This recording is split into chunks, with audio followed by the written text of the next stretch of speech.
వస్తుంది. నేను ఎక్కువసేపు సమయం తీసుకోను కానీ అంబేద్కర్ అంటే అసలు అంబేద్కర్ ఆశించిన దేశం అంటే అంబేద్కర్ ఆశించిన ప్రజలు అంటే ఏంటి అనేది రెండు ముక్కలలో చెప్తా. ముందుగా అసలు ఈ ఎస్సీ బీసీ ఎస్టీలకు అధికారం ఎందుకు రాదు, మీరు పాలించలేరు అని ఎట్లా అంటారు అంటే ఇట్లనే అంటారు. పాపం 4 అయితే ఒకరికి తిండి పెట్టరు.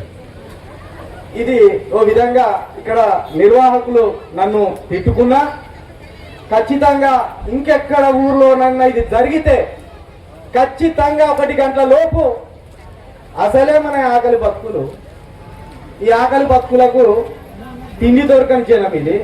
ఇప్పుడు కడుపు నిండా తింటున్న జనం ఇది. కొంత తిండి పెడితే జ్ఞానాన్ని వీళ్ళకి ఎంత ఎక్కియాలనుకుంటే ఇక అంత ఎక్కియవచ్చు. కానీ తిండి పెట్టకుండా కూర్చునే వరకు వీళ్ళు ఎప్పుడు ఇడిచి పెడతారా అన్నట్టు ఉన్నది. ఇక ఇది పక్కన పెడితే ఇక్కడ అంబేద్కర్ గారి ఈ చూపుడు వేలి చూపెడతాను అంటే ఈ గ్రామం నుండి అసెంబ్లీకి పార్లమెంట్ దాకా వెళ్ళాలని అంబేద్కర్ గారిని అందరినీ జీవిస్తున్నాడు.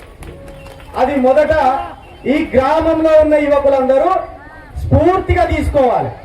స్ఫూర్తిగా తీసుకొని అంబేద్కర్ గారి బాటలో అది ఎస్సీ అయినా బీసీ అయినా ఎస్టీ అయినా రెడ్డి అయినా వెలుమ అయినా బ్రాహ్మణులైనా అందరూ సమానమే.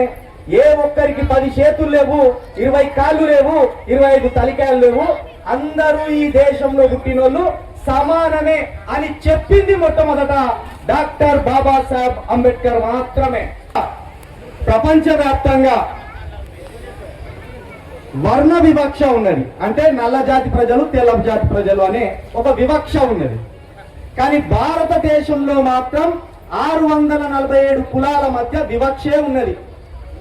ఒక కులాన్ని చూస్తే ఒక కులం ముఖం తిప్పుకొని వెళ్ళిపోతుంది. ఇక్కడ ఇంతకుముందు ఇక్కడ ఈ చిన్న అంటాను కదా, కులం ఉండాలా ఉండద్దా అని మన సిఐ గారు రమేష్ అన్న అడిగితే కులం లేకపోతే మనకు పిల్లని ఎవడిస్తారా, ఏ కులం అని పిల్లని ఆ కులం అని ఇస్తాడు అని అన్నాడు. నాకు నిజంగా ఆయన చెప్పింది కరెక్ట్ పాయింటే, మనకు అర్థం కాక నవ్వుతాం. కానీ ప్రపంచంలో నల్ల జాతీయుల్ని తెల్ల జాతీయులు చేసుకున్నాడు, తెల్ల జాతి ప్రజలను నల్ల జాతి ప్రజలు వివాహం చేసుకున్నారు. కానీ భారతదేశంలో ఒక మాదిగ వారినే చేసుకోవాలి, ఒక మాలవారినే చేసుకోవాలి, లేకపోతే ఒక డక్కలి వారినే చేసుకోవాలనే ఈ స్ట్రక్చర్ ని మనువాద సంస్కృతి అత్యంత బలంగా భారతదేశంలో పునాదులు వేసింది. ఆ పునాదులను బద్దలు కొట్టడానికి కుల వివక్ష ఇక్కడ ఉన్నది కాబట్టి కుల నిర్మాణం కావాలని మన సిఐ గారు రమేష్ అన్న సూచించింది. ఇక 2 నిమిషాలు మాట్లాడతా. మీరు ఆకలితో ఉన్నారు, ప్రధాన వక్త గారు వచ్చేసిండ్రు, ఇంకా అద్భుతమైన మెసేజ్ కూడా ఇస్తారు. అన్న రాకపోతే నిజంగా మీ మెదడులను అన్నింటినీ మిక్సీలో వేసి ఒక మొత్తం అగ్నిగోళం లేదా నింపి పంపేటోండి, ఆ పని చేసి పంపేటోండి. అయితే ఇక్కడ మనము కుల వివక్ష పోదా? భారతదేశంలో కుల వివక్ష పోదు. భారత భూభాగం ఉన్నన్ని రోజులు ఉంటది, భారత ప్రజలు ఉన్నన్ని రోజులు ఉంటారు.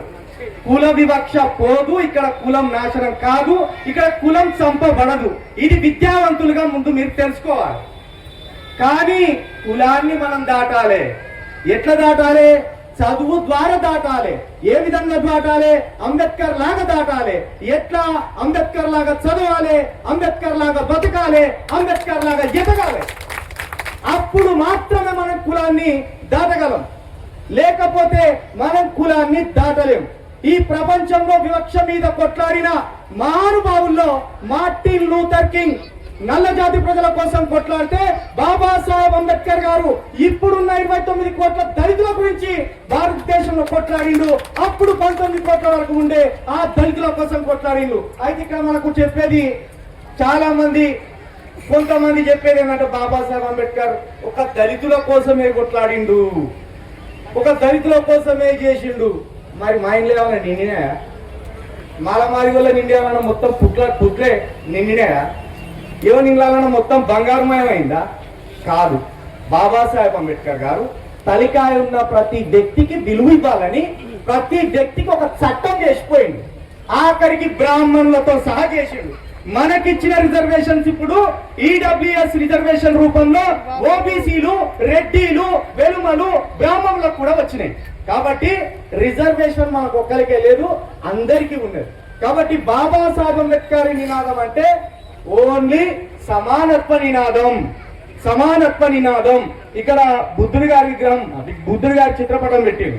నాకు పెద్దగా బుద్ధుడి గారు అంటే నచ్చదు. ఎందుకంటే అంబేద్కర్ గారికి మనకు పార్లమెంట్ ఎట్లనో ప్రపంచానికి ఐక్యరాజ్య సమితి ఉన్నది. ఐక్యరాజ్య సమితిలో అంబేద్కర్ గారిని మోసెస్ తోటి పోల్చిండ్రు. మోసెస్ అంటే మీకు తెలుసా? ఇప్పుడున్న ఈజిప్టు ఒకనాటి ఐగుప్తు.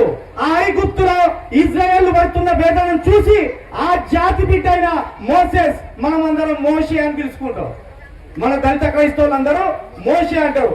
ఆ మోషే తన ప్రజలు ఇజ్రాయెల్ లో బానిసత్వం చూసి తట్టుకోలేక ఒక్కొక్కరిగా ఊచకోత పోసి తీసుకొచ్చి ఇజ్రాయెల్ దేశంలో 90 లక్షలు లేని ఇజ్రాయెల్ ఇప్పుడు ప్రపంచాన్ని ఇట్లా చిటికెన వేలు మీద ఆడిస్తాంది. ప్రపంచాన్ని మొత్తమే 12 కోట్ల మంది ఉన్న ఇరాన్ సుక్సు మోపిస్తాంది. ఎట్లా? జ్ఞానంతో మోసే వేసిన పునాదులతోటి. కాబట్టి నేనేమంటున్నానంటే ఇంకా సత్యదానికి బుద్ధుడి మధ్య మార్గం ఇది, బుద్ధుడిది. ఇప్పుడు ఆకలి అవుతుంది కదా, నిజంగా తినకపోతే ఆకలి అవుతుందా అని టెస్ట్ చేసుకుంటాడు బుద్ధుడు. అట్లనే నేను చిన్నతనం చేస్తలేను, కానీ 100కు 100% మీరు ఒక గరుత్మంతుడు లెక్క ఉండాలి, ఒక మోషే లెక్క ఉండాలి, ఒక కాంశీరాం లెక్క ఉండాలి, ఒక అంబేద్కర్ లెక్కన ఆలోచించాలి. కానీ బుద్ధుడిని వెనుక పట్టుకుంటే మీ తల పీకలు తెగిపోతాయి. ఈ భారతదేశంలో ఇప్పుడు రాబోతున్నది అసలు సిసలైన ప్రమాదం ఈ భారతదేశానికి.